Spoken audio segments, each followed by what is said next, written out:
So hey viewers, welcome back with another video. आज हम बात करने वाले हैं आईओसी यानी इंडियन ऑयल कॉर्पोरेशन लिमिटेड के बारे में। तो समझते हैं क्या कंपनी आपको पैसा बना के देने वाली है इन फ्यूचर। इसके अलावा डिविडेंड, स्टॉक स्प्लिट और स्टॉक बोनस के बारे में भी चर्चा करेंगे आज की इस वीडियो में। तो यहाँ पर हम जो है चार्ट से शुरुआत करेंगे। अभी आप देखोगे तो ड्यूरिंग द मार्केट में वीडियो शूट कर रहा हूँ। यहाँ पर आप चेक करोगे तो फ्लैटेस्ट परफॉर्मेंस स्टॉक ने दिखाई है। गैप अप ओपनिंग हुआ यहाँ पर हमें देखने को मिलती है। उसके बाद डे 5 में आप देखोगे तो नेगेटिविटी है और यहाँ पर जो है प्राइस मोमेंटम बहुत ही कम हमें देखने को मिलता है। शेयर आपको 4 से 5 रुपए का momentum he with in 1 month दिखाता है और सेम यही सिनेरियो बनता रहता है। लो क्रिएट करता है, उसके बाद अच्छा मोमेंटम बनेगा, शेयर ऊपर जाएगा, हाई बनाएगा और वापस से आपको जो है थोड़ी सी गिरावट दिखाया है। यानी कंसोलिडेशन फेज में ही ये स्टॉक ज़्यादातर हमें देखने को मिलता है। मंथ की बात करेंगे तो मंथ में 8% का इसने फॉल दिखाया है। तो मेरे हिसाब से देखा जाए तो पिछले कुछ टाइम से इसने परफॉर्मेंस बहुत ही अच्छी है। 6 मंथ का हम चार्ट देखेंगे, 18% का स्ट्रॉन्ग मोमेंटम इस स्टॉक ने दिखाया था। यहाँ पर आप लोअर साइड से चेक करोगे तो 80 रुपये से ये स्टॉक लगभग यहाँ पर जो है 100 रुपीज़ के लेवल्स को टच करके प्रॉफिट बुकिंग करता हुआ नीचे आ रहा है। यहाँ पर आप देखोगे तो कहीं ना कहीं प्रॉफिट बुकिंग अभी इस स्टॉक में जारी है। और यहाँ पर 1 जनवरी से अभी तक की बात करेंगे, 1 जनवरी से अभी तक इसने जो है 18% के आसपास के पॉजिटिव रिटर्न दिए हैं वो। अब चलिए यहाँ पर ईयर की बात करते हैं। ईयर में आप देखोगे तो 28% से 29% के बीच में रिटर्न है और अच्छे रिटर्न से। अब देखिए डिविडेंड ये कंपनी पे करती है। यहाँ से हमें जो प्राइस अप्रिशिएशन से इतना ज़्यादा कुछ नहीं मिलने वाला। हमें जो फोकस करना है कंपनी के डिविडेंड यील्ड पे फोकस रखना है। और 5 ईयर का चार्ट हम देखेंगे तो बहुत ही इसमें प्लस माइनस हमें देखने को मिलता है। कंपनी जो है एक टाइम पर लगातार गिरावट दिखा रही थी। यहाँ पर आप देखोगे 100 रुपीज़ से लेवल से गिरावट इसने दिखाई थी 50 रुपये, यानी स्टॉक लगभग आधा हो चुका था। जिन्हें 50 रुपये के हिसाब से शेयर खरीदे थे उनके लिए फ्यूचर में बहुत ही अच्छा डिविडेंड आने वाला है। तो आपको जो है अपनी होल्डिंग्स कंटिन्यू करके रखनी है, बेचने की यहाँ पर ज़रूरत नहीं है। अगर आपने 50 रुपये के लेवल पर बाइंग करके रखी है, 50, 60, 70 के लेवल तक अब भी अगर आपने बाइंग करके रखी है तो आपको अभी डिविडेंड अच्छे मिलने वाला है कंपनी से। तो नो डाउट आपको जो है पेशेंस बना के रखना है। यहाँ पर फुल चार्ट हम देखेंगे तो कंपनी जो है 150 के लेवल्स को टच करके नीचे है। यहाँ पर आप देखोगे ऑल टाइम हाई जो क्रिएट किया था लगभग 150 का इसने ऑल टाइम हाई क्रिएट किया था। उसके बाद प्रॉफिट बुकिंग करता हुआ आज स्टॉक 100 रुपये के आसपास ट्रेड करा है। 91 रुपीज़ पर अभी है, लेकिन 100 के आसपास ये स्टॉक आने वाले दिनों में रहने वाला है। अब चलिए कंपनी का हम डिविडेंड देख लेते हैं और समझते हैं फ्यूचर में क्या कंपनी का डिविडेंड यील्ड बढ़ने वाला है। बोनस शेयर भी कंपनी क्या दे सकती है, स्टॉक स्प्लिट के बारे में भी आज चर्चा करेंगे इस वीडियो में। डिविडेंड देखेंगे उससे पहले कंपनी का हम P&L देख लेते हैं। तो यहाँ पर जो है कंपनी रेवेन्यू अच्छा करती जा रही है, यानी कंपनी की सेल्स नो डाउट बहुत ही अच्छे तरीके से ग्रो करती जा रही है। यहाँ पर आप देखोगे तो कंपनी जो है रिफाइनरीज़ का काम करती है, रिफाइन करती है क्रूड ऑयल को, बाहर के देशों से इंपोर्ट करवाया जाता है क्रूड ऑयल, देन रिफाइन किया जाता है और उससे पेट्रोल और डीजल बनाया जाता है और इनके पेट्रोल पंप्स में जो है डीजल और पेट्रोल को बेचा जाता है। तो यहाँ पर उस सारे प्रोसेस से ये जो है रेवेन्यू निकल के आता है। Revenue company no doubt lakh crore में कर रही है, बहुत ही मैसिव रेवेन्यू है कंपनी का और बढ़ता ही जा रहा है।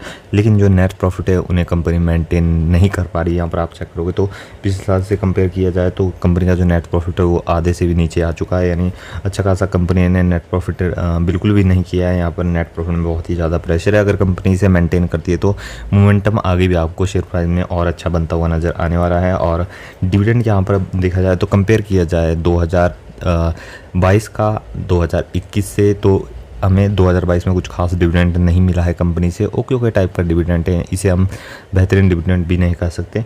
अब यहाँ से कंपेयर किया जाए 22 से 23 में तो अभी तक एक ही बार कंपनी ने डिविडेंड दिया है। और यहाँ पर देखा जाए तो फाइनल डिविडेंड पे किया है कंपनी ने 3 रुपये पर शेयर और 3 रुपये पर शेयर डिविडेंड दिया है।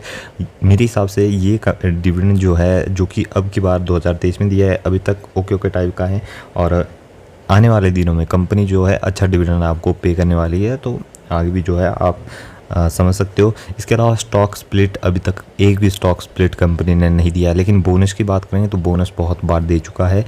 2016 में जिन्होंने शेयर्स खरीदे थे या 2018 में, उनके पास बहुत ही अच्छे शेयर्स ग्रो हो चुके हैं ऑलरेडी, और अभी भी ये शेयर आपको अच्छे दामों पे मिल रहा है। अगर आप डिविडेंड के लिए यहाँ पर आते हो तो डिविडेंड नो डाउट आपको रेगुलर बेसिस पर इन फ्यूचर मिलता ही रहेगा, और बहुत बड़ी कंपनियाँ हैं तो इनके पास जो है रेवेन्यू की और नेट प्रॉफिट की कोई कमी नहीं होती है। मार्केट कैपिटलाइजेशन देखोगे बहुत बड़ी कंपनी है, 1,29,800 करोड़ की कंपनी है। टोटल मार्केट कैपिटलाइजेशन देखने को मिलती है, बड़ी कंपनी है तो नंबर ऑफ़ शेयर भी यहाँ पर बहुत ज़्यादा होने वाले हैं। इसके अलावा आप देखोगे पीई रेशियो, तो पीई रेशियो इसका हमेशा बहुत ही नीचे रहता है। सरकारी कंपनी है, गवर्नमेंट की कंपनी है, तो पीई रेशियो बहुत ही नीचे रहता है। इतनी ज़्यादा इन स्टॉक्स को मार्केट जो है वैल्यू नहीं करता है, ये आपको हमेशा ध्यान में रखनी है। इसके अलावा फेस वैल्यू अभी 10 की है, मैंने पहले भी बताया कि कोई स्टॉक स्प्लिट नहीं हुआ है अभी तक, जो मिला है वो स्टॉक बोनस मिले हैं, तो फ्यूचर में हो सकता है कंपनी जो है अच्छी ग्रोथ दिखाए, शेयर प्राइस में अच्छी तेज़ी बने, तो आपको जो है ये कंपनी स्टॉक स्प्लिट बड़े ही आराम से दे सकती है। ज़रूरत है तो पेशेंस की, ये आपको इन फ्यूचर बहुत ही अच्छा पे करने वाली है, मतलब बहुत ही अच्छी आपको वेल्थ क्रिएट करके देगी ये कंपनी, अगर आप पेशेंस यहाँ पर बना के रखते हो।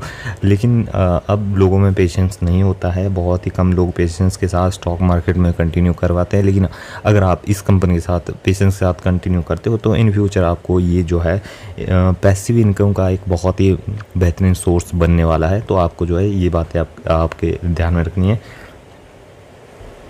इसके अलावा रिज़र्व्स आप देखोगे, रिज़र्व्स नो डाउट कंपनी के पास बहुत ही अच्छे हैं। यहाँ पर आप देखोगे बेहतरीन रिज़र्व्स कंपनी होल्ड करती है। उसके नीचे डेट भी आप देखोगे तो डेट भी बोरिंग्स भी बहुत बेहतरीन तो हम नहीं कहेंगे, बहुत ज़्यादा बोरिंग्स है, और कंपनी ने भर भर के डेट जो है, लोन जो है वो उठा के रखा है। और मेरे हिसाब से देखा जाए तो अगर कंपनी इसे डेट को रीपे करती है, रीपेमेंट्स करती है और आराम से इस डेट को नीचे लाया जाता है, तो मेरे हिसाब से बहुत ही अच्छा रहेगा। लेकिन अभी आप देखोगे तो डेट बहुत ज़्यादा है, लेकिन गवर्नमेंट की कंपनी है तो कहीं ना कहीं आपको जो है इस लोन से डरने की ज़रूरत नहीं है। गवर्नमेंट जो है इसे टाइम टू टाइम रीपे करती रहती है, मेंटेन करती रहती है, तो कहीं ना कहीं ये एक अच्छे लेवल पे रहता है। बस इतना होता है कि मतलब अगर आपकी बैलेंस शीट में डेट या बोरिंग्स बहुत ज़्यादा है तो आपको जो है डेट रीपेमेंट का बर्डन रहता है, यानी जो आपकी किस्तें जाती है, जो डेट की पेमेंट्स जाती है, वो जो है नेट प्रॉफिट को बहुत ज़्यादा इम्पैक्ट करती है, जिसके कारण जो है कंपनी नेट प्रॉफिट अच्छे नहीं कर पाती है। तो इन फ्यूचर अगर कंपनी डेट कम करती है तो बहुत ही बेहतरीन रहने वाला है। अब यहाँ पर हम जो है शेयर होल्डिंग पैटर्न की बात कर लेते हैं।